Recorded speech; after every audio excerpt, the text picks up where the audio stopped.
फरवरी का उन्वान है अज़मत-ए ख्वातीन सीरत नबी सल्लल्लाहु अलैहि वसल्लम की रोशनी में। सामाईन हज़रात, तारीख गवाह है कि एक अरसे से औरत मज़लूम चली आ रही थी। यूनान में, मिस्र में, हिंद में, चीन में, गर्ज हर कौम में, हर खत में कोई ऐसी जगह नहीं थी जहां औरत पर जुल्म के पहाड़ न टूटे होंगे। लोग उसे अपने एशा विशत के गर्ज से खरीदो फरोख्त करते और उनके साथ हैवानों से भी ज्यादा बुरा सलूक किया जाता था। लड़कियों को जिंदा दरगोर कर देते थे। दुनिया के ज्यादातर तहजीबों में उसकी सामाजिक हैसियत नहीं थी। उसे हकीर व जलील निगाहों से देखा जाता था। उसके माशी व सियासी हुकूक नहीं थे। वो आजादाना तरीके से कोई लेन देन नहीं कर सकती थी। उसे अपनी मर्जी का हुक्म नहीं था, यहाँ तक कि उसे फरियाद करने का भी कोई हक हासिल नहीं था। इसमें कोई शक नहीं कि बाज़ मर्तबा औरत के हाथ में तमाम इख्तियार भी रहा है और उसके इशारे पर हुकूमत व सल्तनत गर्दिश करती रही है। यूं तो खानदान और तबके पर इसका गलबा था, लेकिन बाज़ मसाइल मर्द पर भी एक औरत को बालदस्ती हासिल रही है। अब भी ऐसे कबाइल मौजूद है जहाँ ख्वातीनों का बोलबाला है, लेकिन एक खातून के हैसियत से उनके हालात में ज्यादा फर्क नहीं आया। उनके हुकूक पर दस्तराजी जारी रही और वो मजलूम ही मजलूम रही। सामाईन नज़र, लेकिन इस्लाम एक ऐसा मज़हब है जिसने औरत पर एहसाने अज़ीम किया और उसे जिल्लत भरी जिंदगी से बाहर निकाला जबकि वो उसके इंतहा को पहुंच चुकी थी।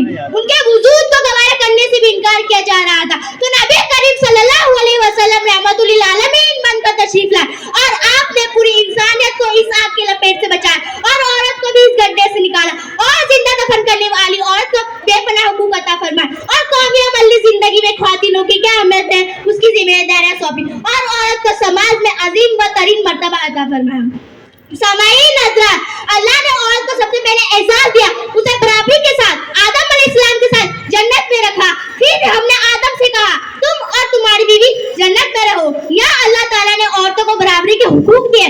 आज का मगरिब इंसानों के बना हुए कानून के तहत औरतों के हुकूक की बात करता है जो कुरान की रोह से जहालत के सिवा कुछ नहीं। कुरान शरीफ में कई जगह औरतों के हुकूक और उनकी अहमियत के बारे में जिक्र है।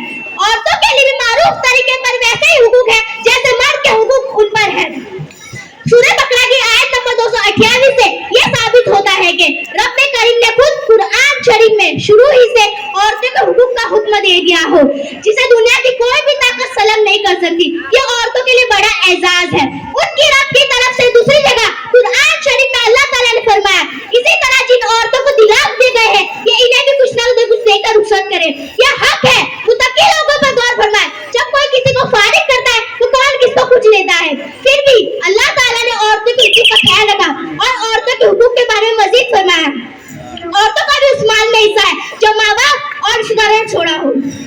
सामाईन हज़रात, अल्लाह ने रिश्तेदारों के माल में औरतों का हिस्सा रखा है। यह हुकूक अल्लाह ताला की तरफ से औरतों के लिए।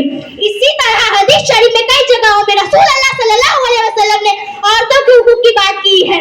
हज़रत अब्दुल्लाह बिन उमर से रिवायत है कि रसूल सल्लल्लाहु अलैहि वसल्लम ने फरमाया सारी दुनिया सुरमा है और दुनिया का बेहतरीन सुरमा नेक औरत है जिसका जिक्र मुस्लिम शरीफ में है।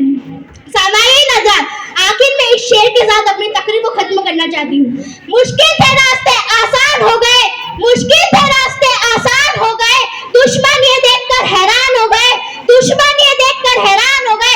रखा जब मेरे नबी ने दुनिया में कदम, रखा जब मेरे नबी ने दुनिया में कदम, पत्थर भी कलमा पढ़कर मुसलमान हो गए, पत्थर भी कलमा पढ़कर मुसलमान हो गए। अस्सलाम वालेकुम।